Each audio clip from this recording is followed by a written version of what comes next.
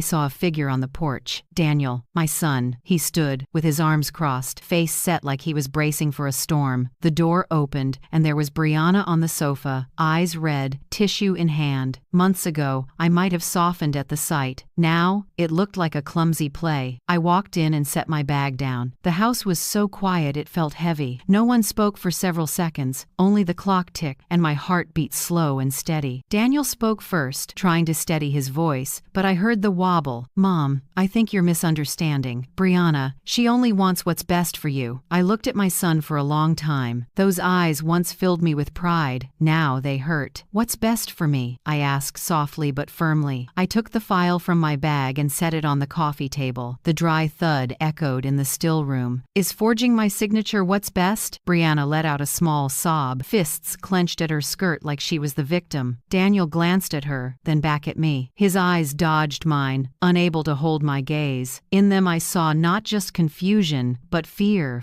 of losing the fragile comfort he was clinging to. "Mom," he said slowly, his voice fading. fading. She just thought you needed help. She didn't mean to. I cut him off, my voice lower but so cold it even chilled me. Didn't mean to? She brought forged papers to the bank, said I'm no longer competent, and signed my name on a power of attorney form. You call that didn't mean to, Daniel? No one answered. Brianna lowered her face, tears running down her cheeks, but I knew she wasn't crying out of remorse. She was performing, and the only audience she needed to convince was Daniel. I turned to my son, forcing my voice to stay calm. Do you know what they told me this morning? That she's no longer capable of managing her finances. That I need a legal guardian. Daniel clenched his fists but still said nothing. What does your silence mean, Daniel? I asked, my voice starting to shake with anger. Do you agree with her? Do you think I've actually lost my mind? He looked up, pain in his eyes. No, Mom, I don't think that. But you know, lately you've been forgetting things, misplacing papers, mixing up appointment dates. Brianna's just worried. I let out a dry laugh, the sound slicing through the room like a knife. Worried? She rescheduled my appointments without asking. She keeps my bank card, opens my email, intercepts my mail, and now she wants full control of my assets. You think that's worry, Daniel? The air in the house sank. I glanced around the kitchen behind us, still had breakfast dishes in the sink, the faint smell of coffee lingering. The heart of the home, once warm with laughter, had turned into a cold battlefield. I looked at Daniel, slow and aching. Do you know what hurts me most? He didn't answer. I nodded slightly. It's not that Brianna deceived me. It's that you let her. You didn't protect me. You protected the person who's hurting me. Daniel closed his eyes as if my words hit harder than any blow. Brianna sobbed louder, grabbing for her husband's hand. I'm sorry, Daniel. I didn't want it to end up like this. I looked at her, my voice hoarse from holding back. Don't apologize to him. Apologize to yourself for forgetting what integrity is worth. Daniel stood, took a deep breath, and shoved his hands into his pockets. He avoided my eyes, staring out the window where the late afternoon sun lit up the row of blazing red maples. I need to step outside, he said quietly. Good, I replied. You should, because in here, I need air to breathe. He nodded without looking at me and walked out. The front door closed so softly, it was almost silent, but the sound still left me hollow. I stood in the living room, staring at the two half-finished teacups on the table, one mine, one Brianna's. The tea had gone cold, the surface darkening into a dull brown stain. That small scene made the truth plain. Not everything breaks with a sound. Some things shatter in silence. I gathered the documents, stacked them neatly on the table, and turned away. Behind me, Brianna still sat with her head bowed, shoulders trembling. I felt no pity anymore. I knew Daniel's silence wasn't just weakness. It was a choice, a cruel choice between two women, his wife and his mother, and he chose the one who knows how to play fragile instead of the one who raised him. As the last light of day slid across the floor, I stood in the kitchen where my family's laughter once echoed. Now, there was only the sound of wind slipping through the doorframe. I poured a glass of water, my hand trembled slightly, but my eyes were dry. I understood that some wounds can't be healed with tears. Some losses don't come from death, but from the moment someone turns their back on the truth. And that afternoon, when Daniel walked out without looking back, I knew from now on I could only rely on myself. What do you think? What happens when the person you trust most is the very one who forces you to become stronger than you thought you could be? Share your thoughts in the comments. I truly want to hear your perspective. That night, I couldn't sleep. The house was still, with only the clock ticking in dry, steady beats, like time scratching at my chest. I sat by the window, looking out at the front yard where the streetlight spilled onto a thin crust of thawed snow. The quiet wasn't peace, it was the pause before a storm. Outside, the wind hissed softly through the maples. I wrapped a wool scarf tighter and stared at the home I'd lived in for more than 40 years. Every corner, every photo on the wall, every teacup with an old lipstick stain witnesses to a life of hard work and honesty. And yet in just a few, for months, it could all be erased by a forged paper and a few lies. I let out a smile without joy. If Brianna thought I'd sit still and lose, she was badly mistaken. I stood and walked to the wooden cabinet by the dining room where Robert kept an old safe. No one knew what was inside, not even Daniel. I knelt and wiped the dust from the dial. The numbers had faded, but my hands remembered the sequence muscle memory carved by years. A soft click sounded as the lock released. Inside were a few old notebooks, a velvet box with Robert's wedding ring, and a small black USB drive. I picked it up, my palm cold. This was the key to everything Robert and I had built. Shares in the old logistics company, investment investment certificates, and even the hidden accounts Robert used to call for emergencies. When he died, I had planned to seal it all away, but now that my daughter-in-law wanted to erase me from my own life, the emergency had arrived. I sat down, plugged the USB into my laptop. The screen lit up and folders appeared one by one: Hale Holdings, Maple Street Property, Trust Account, Nora, all intact. I opened each file, skimming numbers, e-signatures, and stock transactions only Robert and I knew. Every line was now a weapon. I opened my notebook and wrote a list of what to do. 1. Check the status of shares at Hale Holdings. 2. Freeze all joint accounts. 3. Transfer temporary control to the attorney. 4. Compile evidence of forgery. By the last line, my pen shook. Not from fear, but from loneliness. The only person I could trust now was Pauline, the attorney who'd worked with us for over 20 years. I reached for my phone and checked the time. It was close to 11 p.m., but I knew she would be awake. Pauline never sleeps early. After 3 rings, she picked up. Her voice was steady and low, even at that hour. "Marjorie, calling this late, what happened?" I took a breath and told her everything. Every detail: the bank incident, the fake documents, Daniel's silence, Brianna's tears. I left nothing out, and on the other end, Pauline listened without interrupting. Now and then I heard the light scratch of her pen. When I finished, her voice came back, calm but firm. "I know you're strong enough not to break, but right now, the most important thing is not to react loudly. Let them believe you're weak." I frowned. "You want me to pretend?" "Not pretend," Pauline said. "Strategy. The quieter you are, the more careless they'll be. You need time to gather proof and prepare a counterclaim. I'll recheck Robert's paperwork, especially the hidden accounts no one knows about. We'll make sure they never see it coming." I sat quietly for a while, looking out the window where the moonlight reflected on the glass. Her words warmed me. For the first time in a long while, I didn't feel alone. "Pauline," I said softly, "thank you. But I don't want to only defend. I want accountability." "And you'll have it," she said. "First, let me secure everything legally. Tomorrow I'll send you a temporary authorization form. Sign and return it. Tonight, start archiving anything suspicious. You did accounting, you know how." I smiled. "Yes, I did. Recordings, photos, saving every detail, every email, every line on a statement, every conversation. Nothing would slip past me again." After we hung up, I sat a long time. The lamp cast a pool of gold over the papers. My shadow stretched across the table. The room was silent except for the clock and the wind under the door. I felt a strange strength rising, not anger, but clarity. I opened a drawer and took out the small recorder Robert used in meetings. I replaced the batteries and tested it. 1, 2, 3. My voice sounded clear and steady. I slipped it into my pocket with my phone. Before bed, I opened the laptop again and created a new folder. I named it Aurora because Robert used to call me that whenever he said, "You shine brightest when cornered by darkness." I locked the USB back in the safe, turned the dial, and heard the familiar click. Then I stood and looked around the dim room. Everything looked the same, but I knew that from tonight on, every step I took would have purpose. Brianna thinks I'm just a frail old woman. Daniel thinks I'll endure in silence. Neither understands that when a mother is betrayed, what she loses isn't trust, it's mercy. And when the first morning light touched the window, I was ready for the quiet war. I was about to start not with shouting, but with evidence, numbers, and recordings sharp enough to cut. That night, I sat and watched the sunrise, whispering a promise only I could hear. I will take back everything with silence, sharper than a blade. The next morning, a veil of fog hung over the sky. I was at the kitchen table pretending to read the paper when I heard Brianna's car pull up hard out front. Her heels hammered down the hallway. The door flew open so fast the picture frames rattled. She stormed in, face tight with anger, eyes red from no sleep. "What did you do to the secondary account?" she snapped, the sweetness gone. "The bank says my access is suspended. They said it was on your orders." I folded the paper, looked up calmly as if I had no idea. "Oh, maybe it's a security audit. They're careful these days." Brianna let out a dry, humorless laugh. "Don't play dumb, Mom. I know exactly what you're doing. You want to cut me out?" I only shrugged and didn't answer. A spark of rage flashed in her eyes. She spun and shouted, "Daniel, get down here now!" A few seconds later, my son came down the stairs, face tired, dark circles under his eyes. "What's going on?" Brianna returned, and the tears turned on like a switch. Your mom locked all the accounts, even our savings. I can't pay the insurance or Nora's tuition. She's punishing me. Daniel frowned and looked at me, wary and conciliatory at once. Mom, is that true? Why didn't you tell us first? I answered evenly. That account is in my name. I'm protecting my own money. Brianna burst into tears, covering her face. See, Daniel? I told you. Your mom never trusted me. She thinks I'm a thief in this house. She turned to him, voice trembling but edged like a blade. Do something. If she doesn't hand over control, we have nothing. This house, even that little company you're working at, it's all in her name. If she changes the will, we lose everything. I watched them in silence like an outsider. Daniel hesitated, twisting the hem of his shirt. He wasn't cruel enough to take my side, and not brave enough to stand up to his wife. Seeing him falter, Brianna stepped closer, tears streaming, her voice cutting. What about Nora? She needs a future, stability. Your mom grips everything like we're outsiders. If you don't make her sign the power of attorney again, don't blame me for doing what you won't like. I recognized the threat instantly. It wasn't the first time I'd seen her use tears to manipulate, but this time I didn't feel pain, only the clarity of watching her slide deeper into the trap she set. Daniel dropped his gaze, voice small. I'll talk to Mom. But Brianna, don't make this worse. She inhaled sharply and nodded, but triumph flickered in her eyes. I said nothing. I simply stood and went to my study. Behind me, their voices faded and then stopped. I closed the door, leaned back in my chair, and woke my computer. On the desk, my phone lit up with a system alert. Interior cameras restored. I smiled to myself. No one knew that last week I'd asked Pauline to contact Robert's old tech to restore the entire security system, the one Brianna had accidentally disconnected. Now, every corner of the house could capture every conversation, gesture, and glance. I opened the playback and selected the last hour. On screen, Brianna sat close to Daniel in the living room, her voice tight, her face twisted with anger. You have to make her sign the trust again. Once she loses signing authority, this house will be ours. After that, we do what we want. I paused the frame, scrubbed back, and played it again, listening to each word clearly. This house will be ours. I leaned back and drew a long breath. My heart pounded not from shock, but from certainty. Everything stood naked now. She wasn't pretending to be the dutiful daughter-in-law anymore. I saved the video as Brianna Proof 1. Then I opened the kitchen camera, their conversation afterward. Daniel sat with his head down while she stood close, voice low. If you won't do it, I'll tell the lawyer she needs guardianship. Once the medical file goes in, she won't be able to fight. I paused again. My hand trembled slightly, but my eyes were brighter than ever. There was no room left for doubt or hope that they'd realize their mistake. The part of me that pitied them died the second I heard, "This house will be ours." I moved the cursor to cloud backup. Pauline had set up a private encrypted drive for me. Every piece of evidence would be mirrored there, safe and untouchable. I sat watching the screen for a long time. The pain was gone. All that remained was the stillness of someone who has seen the truth to the end. What I felt now was resolve, cold and precise, like a surgeon's blade. Robert used to say, "When they think you're weak, that's when you're strongest." I smiled a little. Yes, right now they think I'm weak, alone, and beaten. That certainty will be what breaks them. I jotted a note. October 14th, 8:42 a.m. Brianna threatens Daniel. Quote, "Once she loses signing authority, this house will be ours." I closed the notebook and set down the pen. Outside, gray clouds gathered and wind scraped the window like a warning. But inside me, the wind had changed. When I stepped out of the room, Brianna was in the hallway pretending to wipe tears. She looked at me with a strained smile. "Mom, can we talk?" I tilted my head and answered softly, almost flat. "Of course, but this time I'll be the one listening, and you should choose every word carefully." She froze for a moment, and in her eyes I saw for the first time a flicker of real fear. I kept walking down the stairs, my legs steadier than ever. In my head, the plan was set. No need to shout, no need to strike back with anger. I only needed the truth, and I had it in my hands. Outside, the sky was turning a deep gray. A storm was coming, but this time, I would be the one holding the eye. And when it passed, only the liars would be swept away. I've always believed every storm has its time, and that Sunday night was exactly when it needed to break. I chose dinner as usual. The meal was set out at 7 o'clock, just like all the years since Robert was alive. On the table was the beef stew Daniel loves, and the apple pie Nora always asks for seconds of. I arranged everything as if nothing were out of the ordinary. At first, the atmosphere was calm. Brianna forced a smile, Daniel tried to look composed, and I stayed quiet, slowly pouring water into the glasses. The kitchen lights cast a soft yellow glow warm enough to hide the ice underneath. I heard spoons touch plates, thin laughter mixed with strain. It felt like the whole house was holding its breath, waiting for me to begin. When Daniel set down his knife, I spoke gently,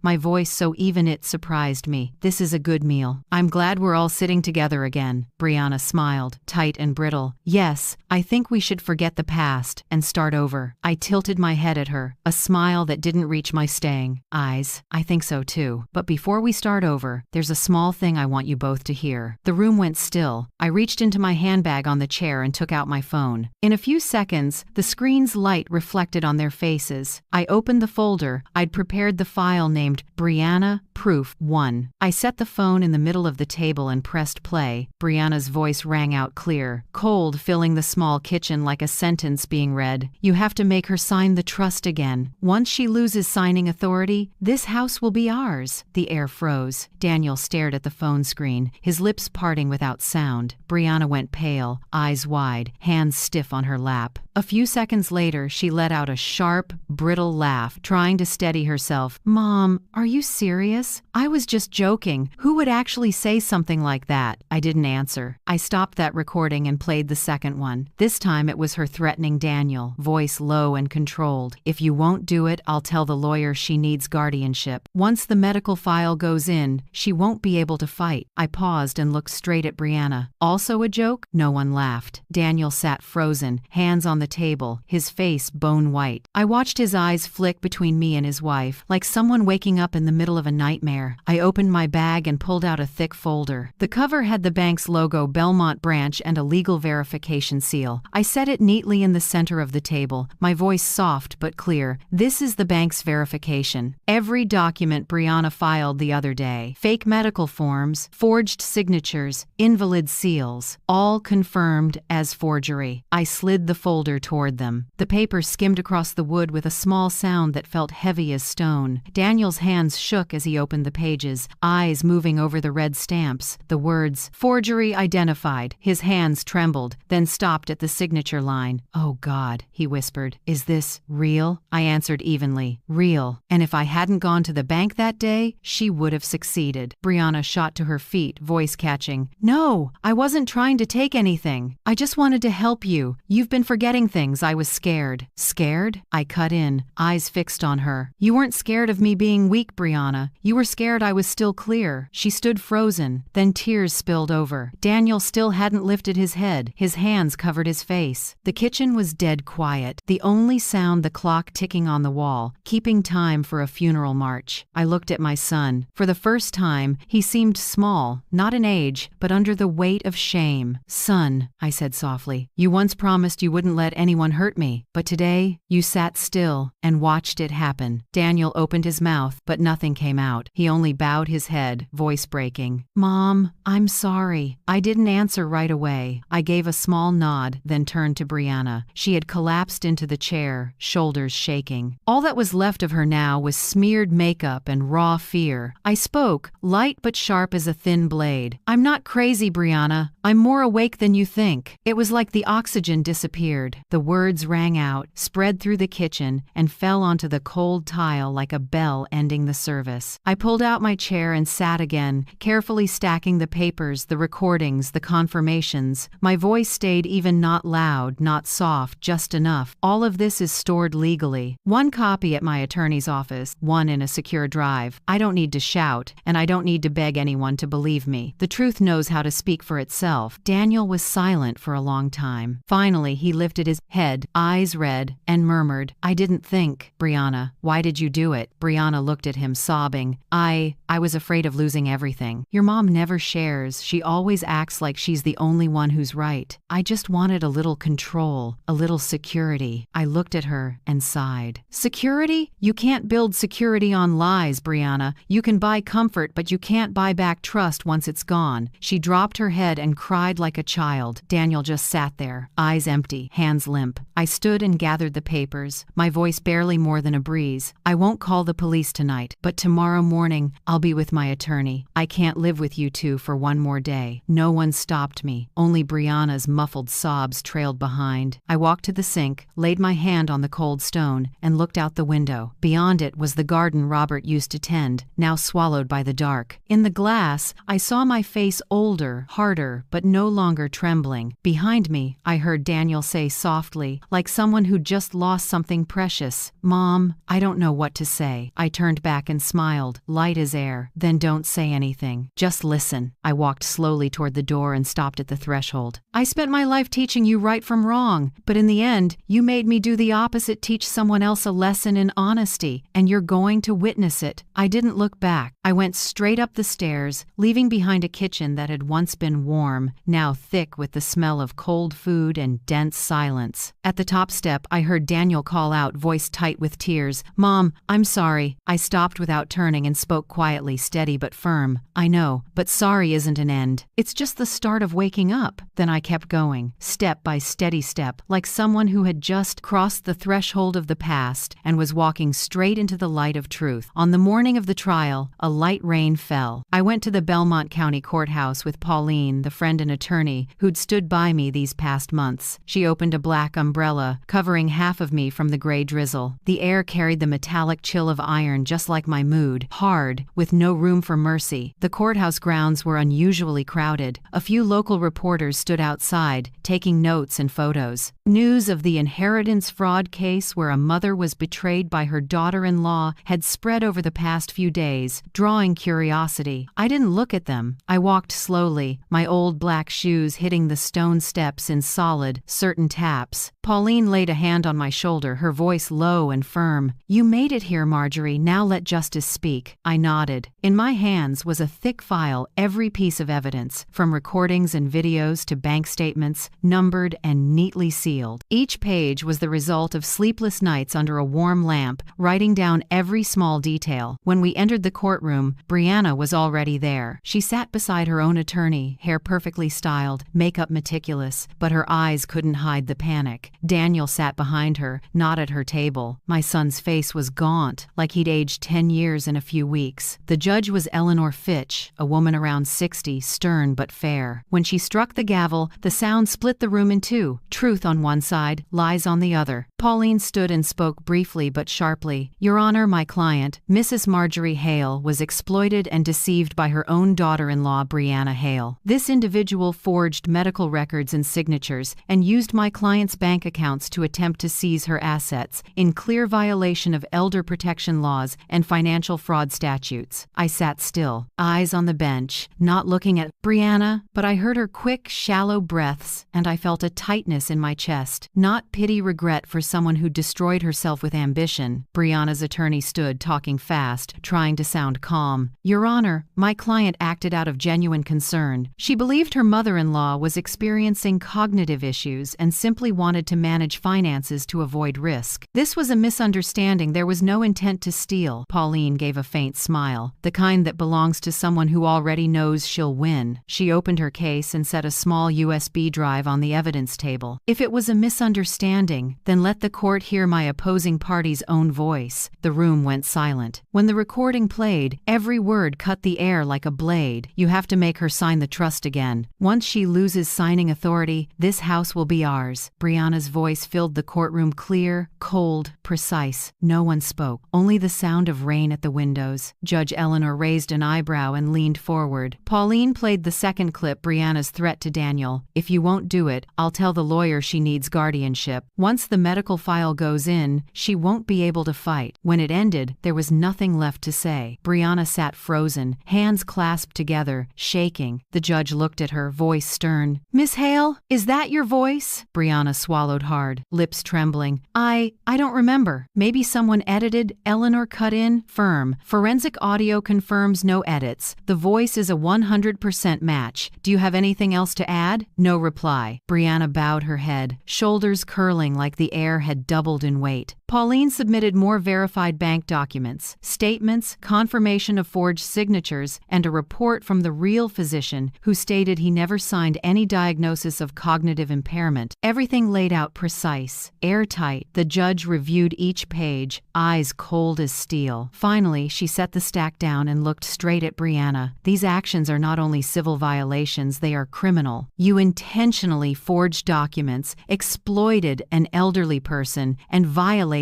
property rights. It landed like a second hammer blow. Brianna broke into sobs, crumpling into her chair, hands over her face. Daniel, sitting behind, stood. He walked forward slowly, voice unsteady but clear. "Your Honor, may I speak? I'm Mrs. Marjorie Hale's son. I stayed silent too long. I knew my wife was wrong, and I didn't stop her. I accept responsibility for my cowardice, and I apologize to my mother." He bowed deeply, voice tight. I looked at my son, and my heart twisted. The hurt, the betrayal, the anger in me seemed to melt for a moment, leaving only fatigue and a gentle sadness, like a damp cloth laid over my heart. The judge nodded, voice softer but still firm. "An apology is a good beginning, but justice must still be served." She lifted the gavel and struck it 3 clean times. "The court orders all of Mrs. Marjorie Hale's assets and accounts are to be restored. All related transactions are frozen and under investigation. The defendant, Brianna Hale, is charged with forgery and financial abuse of an elder. Court is adjourned." The sound echoed through the room. I closed my eyes for a moment, not from joy relief. Something heavy in me, after months of strain, was finally set down. As people rose, I stood and walked slowly into the hallway. My heels tapped evenly on the stone floor. Cold air swept in from the big door, carrying the smell of rain, the scent of freedom. Daniel caught up and walked beside me. He didn't speak, just walked, his hands clenching and unclenching. At last he said, low and hoarse, "Mom, I'll take care of Nora, and I'll fix what I broke." I stopped and looked at him. "You don't need to fix the past, Daniel. Live so Nora doesn't have to repeat it." He nodded, eyes wet. Brianna was led out of the courtroom, hands shaking, face drained. She glanced back, lost. I didn't look at her. I turned away and stepped out the big door. Outside, the rain had stopped. The clouds were thinning, and late sunlight angled through the wet leaves. I drew a deep breath, my chest lighter than it had been in months. Pauline came out and gently took my hand. Justice was late, but it came. I smiled, eyes on the end of the rain-wet street. Yes, some wounds don't need revenge, only proof that we were right. I walked down the courthouse steps, the wind tossing my silver hair. Traffic hummed in the distance, life falling back into its ordinary rhythm. And in the middle of it, I no longer felt like a victim. I was a survivor, standing steady in the wreckage, carrying the calm of someone who had won herself back. That day, for the first time in months, I wasn't afraid. I felt only freedom, the kind no one can ever sign away again. 2 weeks after the trial, on a late afternoon with sunlight spilling gold across the lawn, I heard a gentle knock. When I opened the door, Daniel stood there thinner, eyes hollow, his shirt wrinkled like he'd walked out of a storm that wouldn't end. He was quiet for a few seconds, then spoke softly. "Mom, can I come in?" I nodded and stepped aside, letting him into the small lakeside house I'd just moved into. It was peaceful here, only a 10-minute drive from town, but just far enough to breathe without the past chasing you. Daniel sat down, hands locked together, unsure where to begin. After a while he said, "Mom, I know it's over, but I can't live with myself if I don't say this." I sat across from him, waiting. He took a breath, voice shaking but honest. "I was manipulated, Mom. Brianna knew how to make me feel guilty, to make me believe that if I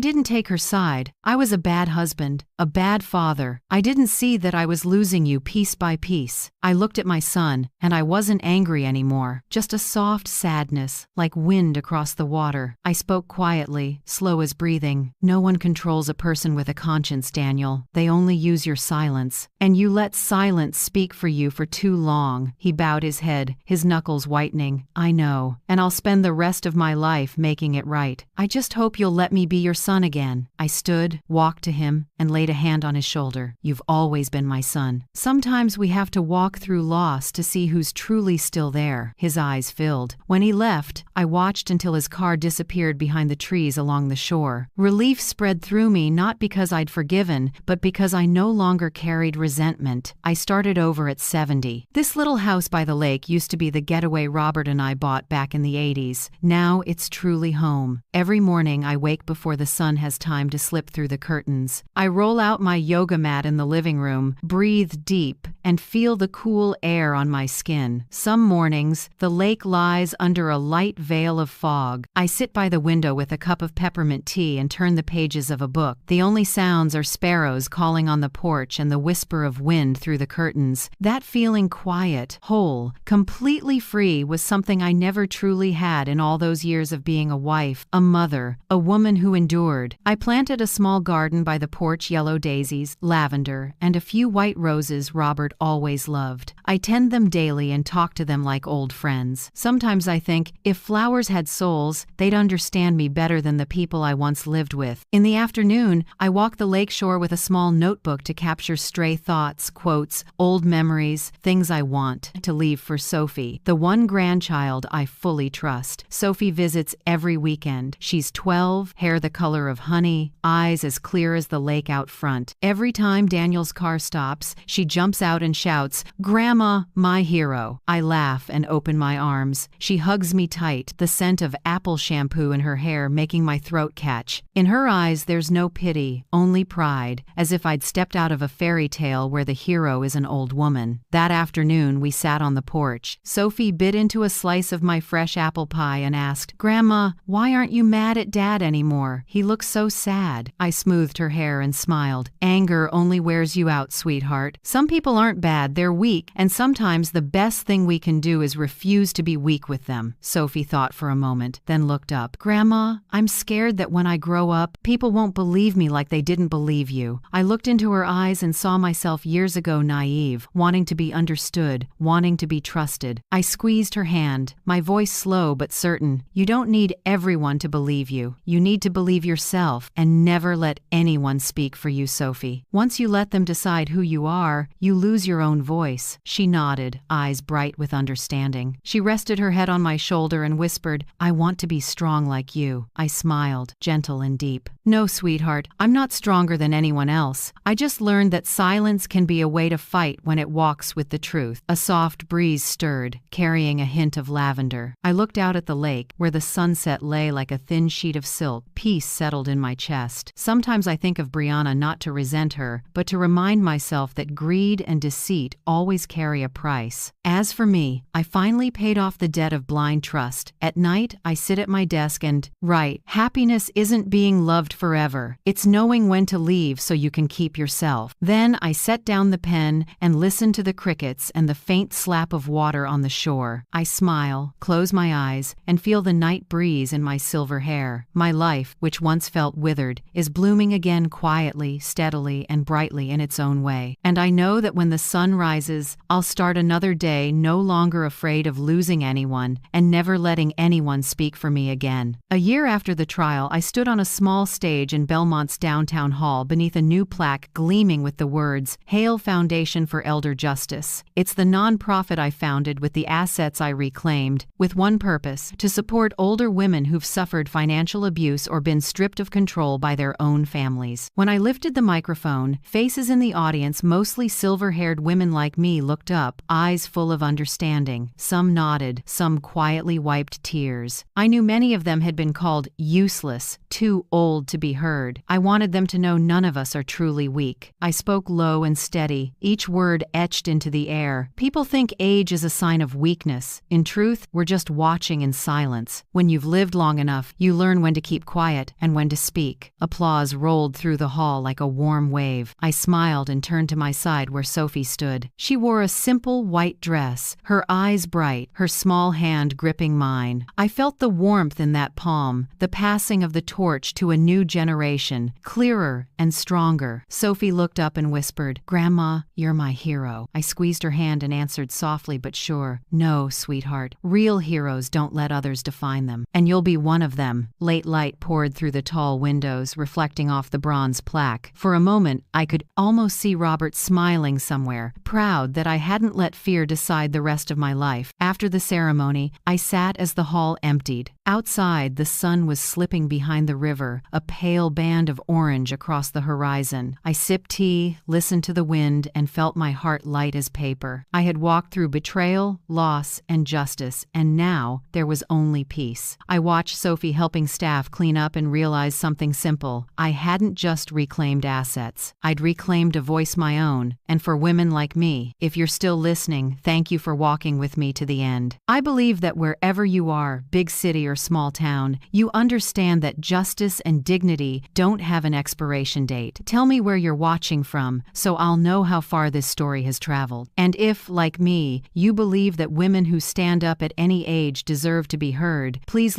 leave a comment, or subscribe so we can keep telling stories of courage, freedom, and stubborn love. I'm Marjorie Hale, and here's the last lesson I want to leave. Don't let anyone speak for you because your voice is the greatest power no one can take away.